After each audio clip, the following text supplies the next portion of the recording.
بالاربع حاجات دول رزقك مش بس هيزيد، لا ده ربنا هيرزقك من حيث لا تحتسب.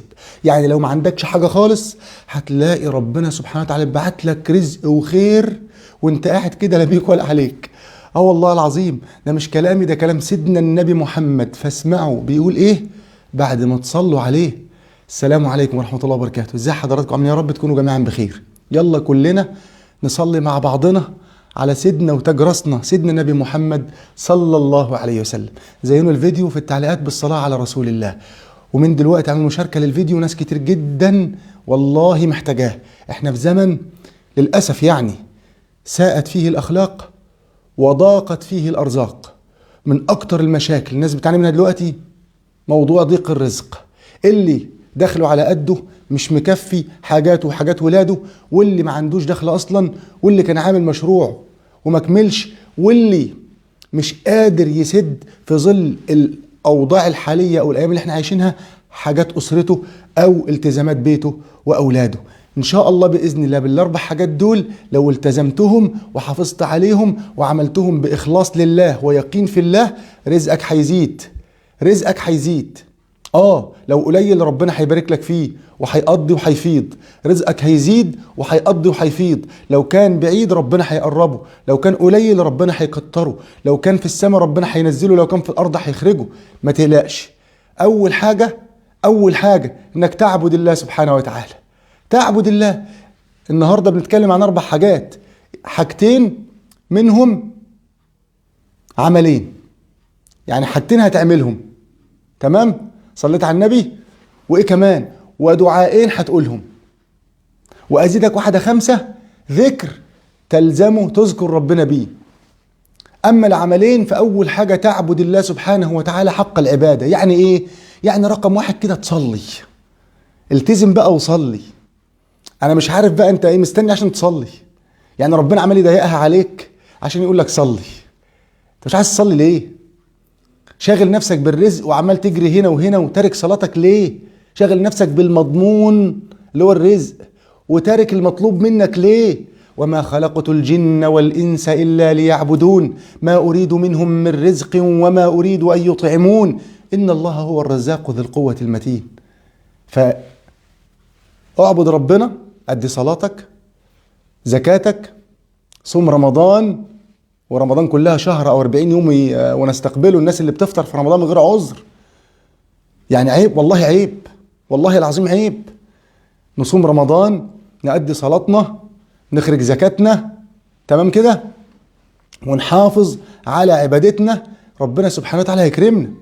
ربنا مش عايز منك يا ابن آدم لي عليك فريضة ولك علي رزق. خلصانة، 1 زائد 1 يساوي 2. ومع ذلك ربنا من رحمته لما بتضيع الفريضة بتاعته بيرزقك. هات لي مرة ما صليتش وربنا منع عنك الرزق، وده من فضله وكرمه ورحمته بيك. بس خلي بالك ربنا سبحانه وتعالى بيمهل ولا يهمل. فخلي بالك. يبقى أول حاجة تعبد الله، حافظ على صلاتك، صوم رمضان، أدي زكاتي، وورد قرآن كل يوم. إن أنا كمان أحاول إن أنا بإذن الله سبحانه وتعالى على قد ما أقدر كده أبعد عن الحرام، عن المعاصي. ربنا يرضى عني فيكرمني ويرزقني من حيث لا أحتسب. فدي أول حاجة. تاني حاجة بقى وتدخل في العمل ده اللي هو العبادة، تقوى الله، إنك تتقي ربنا سبحانه وتعالى. فعبادة ربنا حاجتين، تعمل الطاعة وتبعد عن المعصية. والبعد عن المعصية هي تقوى الله سبحانه وتعالى. أنا خفت من ربنا فبعدت عن المعصية، فما كلتش حرام، فما رضيتش اخد الرشوة، فما رضيتش اختلس، فما رضيتش اعمل كذا عشان خايف من ربنا، فخوفي من ربنا منعني. هي دي تقوى الله. وتقوى الله لما ابعد عن المعصية او الحرام دي حاجة تزود رزقي. نعم، قال الله تعالى ومن يتق الله يجعل له مخرجا. ادي 1. 2 ويرزقه من حيث لا يحتسب. ومن يتق الله، يبقى انت ربنا بيوعدك بوعد هيديك فيه حاجتين، بس انت نفذ الشرط. الوعد يجعل لك مخرج من كل ضيق، من كل ضيق مخرج، ويرزقك من حيث لا تحتسب، بشرط أن تتقي الله. تمام؟ فدول أول حاجتين، ويعتبروا حاجة واحدة اللي هي عبادة الله بالحرص على طاعته، والبعد عن معصيته. تاني حاجة تأتيك بالرزق من حيث لا تحتسب ان انت تكثر من هذا الذكر. طبعا الأذكار كتير جدا، عندنا التسبيح والتحميد والتكبير والتهليل والصلاة على سيدنا النبي والاستغفار والحوقلة. أهم ذكر يأتيك بالرزق من حيث لا تحتسب إلزامه. أنا عن نفسي كل يوم لساني ما بيبطلش على قد ما أقدر طبعا، وأنا ماشي وأنا راكب السيارة وأنا في البيت وأنا على قد ما أقدر أستغفر الله سبحانه وتعالى. أيوة، إلزم الاستغفار، ده الذكر اللي يأتيك بالرزق من حيث لا تحتسب. وكمان ربنا يصرف بيه عنك الهم ويجعل لك بسببه من كل هم فرج ومن كل ضيق مخرج. دليلي قال رسول الله صلى الله عليه وسلم: من لزم الاستغفار جعل الله له من كل هم فرجا ومن كل ضيق مخرجا ورزقه من حيث لا يحتسب. يبقى عندي عبادة الله بالحرص على طاعته والبعد عن معصيته، تمام؟ وما خلقت الجن والإنس إلا ليعبدون ما أريد منهم من رزق وما أريد أن يطعمون إن الله هو الرزاق ومن يتق الله يجعل له مخرجا ويرزقه من حيث لا يحتسب. وتاني حاجة إن أنا أكثر من الاستغفار. وانت بتغسلي المواعين وانت بتسمعيني دلوقتي: استغفر الله العظيم الذي لا اله الا هو الحي القيوم واتوب اليه، او استغفر الله العظيم، استغفر الله العظيم، او استغفر الله العظيم واتوب اليه. استغفروا لعل بابا مغلقا يفتح، استغفروا لعل الله تبارك وتعالى ينزل عليكم الرزق الآن. طيب، ثالث حاجة عبارة عن دعاء علموا لنا سيدنا النبي سيد الأنبياء، وبالدعاء ده ربنا سبحانه وتعالى هيرزقك من حيث لا تحتسب. وهذا الدعاء أن تقول كما علم النبي الصحابة: اللهم اكفني بحلالك عن حرامك وأغنني بفضلك عمن سواك. إيه كمان؟ دعاء سيدنا النبي صلى الله عليه وسلم قاله، ولما قاله ربنا سبحانه وتعالى أرسل له الرزق من حيث لا يحتسب. صلوا على سيدنا النبي. في يوم من الأيام سيدنا النبي قاعد فجاله ضيوف، فعايز يقدم لهم حاجة يأكلوها ويشربوها. سأل عند زوجته دي مفيش، سأل عند زوجته التانية مفيش، سأل زوجاته الباقيين في بيوتهم أي حاجة. كانت ساعتها الحالة يعني نشفة أو الحالة جيم، بتحصل حتى مع سيدنا النبي. حتى مع سيدنا النبي صلى الله عليه وسلم، قدوتنا صلى الله عليه وسلم. كانتش حياته يعني، مع انه كان يقدر لو كان عايز، بس هو عشان قدوتنا وعشان يعلمنا الصبر ويعلمنا الأخلاق ويعلمنا انه الحياة فيها كده وفيها كده. عندما أرزق أو تكون الدنيا مزهزهة أشكر، وعندما يعني تكون الحالة على القد أرضى وأصبر وألجأ لربنا سبحانه وتعالى. المهم جاله ضيوف فمش عارف يقدم لهم حاجة، فقال صلى الله عليه وسلم هذا الدعاء فأتاه الرزق من حيث لا يحتسب. قال إيه؟ قال: اللهم إني أسألك من فضلك ورحمتك فإنه لا يملكها إلا أنت. اللهم إني أسألك من فضلك ورحمتك فإنه لا يملكها إلا أنت. يا رب، أنا عندي ضيوف ومش عارف أقدم لهم حاجة، ما عنديش حاجة أقدمها، ارزقني، أسألك من فضلك. مفيش ثواني الباب بيخبط، الباب بيخبط.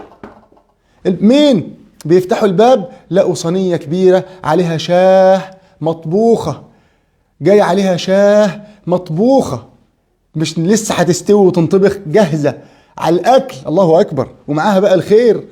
تمام؟ أكل سيدنا النبي وضيوف سيدنا النبي وفاضل أكل. هنا قال سيدنا النبي: اللهم هذا من فضلك ونحن ننتظر رحمتك، أو اللهم هذا فضلك ونحن ننتظر رحمتك. فأكثروا من قول اللهم إني أسألك من فضلك ورحمتك فإنه لا يملكها إلا أنت. يبقى دي حاجات تأتيك بالرزق من حيث لا تحتسب بإذن الله. اللهم إني أسألك من فضلك ورحمتك فإنه لا يملكها إلا أنت. اللهم اكفني بحلالك عن حرامك وأغنني بفضلك عمن سواك. أكثر من قول أستغفر الله العظيم وأتوب إليه. أكثر من الاستغفار. 4، أعبد ربنا سبحانه وتعالى حق العبادة، وأدي صلاتي، وأبعد عن المعصية أو أي حاجة تغضب ربنا خشية لله، تقوى لله. ومن يتق الله يجعل له مخرجا ويرزقه من حيث لا يحتسب. أسأل الله تبارك وتعالى أن يبارك فيكم وأن يفتح لكم أبواب الرزق. اللهم أسألك لي ومن يسمعني ومن شارك هذا الفيديو بل وجميع أمة حبيبك النبي محمد، يا رب، من كل هم فرجا ومن كل ضيق مخرجا، وارزقنا اللهم من حيث لا نحتسب. اللهم إن كان رزقنا في السماء فأنزله، وإن كان في الأرض فأخرجه، وإن كان بعيدا فقربه، وإن كان قريبا فيسره، وإن كان قليلا فكثره. اللهم نسألك رزقا حلالا طيبا مباركا فيه برحمتك يا أرحم الراحمين. اللهم آمين. يا رب لا تكسر رجل في هذه الأيام الصعبة أمام أولاده بسبب قلة دخله. اللهم واكفنا جميعا بحلالك عن حرامك، وأغننا بفضلك عمن سواك. وصلى الله على سيدنا محمد، والحمد لله رب العالمين. أحبكم في الله. كان معكم الشيخ حسام العزيزي أخوكم في الله. ما تنسوش الدعاء لإخواتنا في فلسطين، سوريا، السودان، كل المستضعفين ما تنسوهمش من دعواتكم في صلواتكم في سجودكم. وحتى دلوقتي ادعوا لهم ربنا يفرج عنهم، ادعوا لهم لعل أحدا فيكم أقرب إلى الله مني فيستجيب الله منه فيفرج الله عنهم.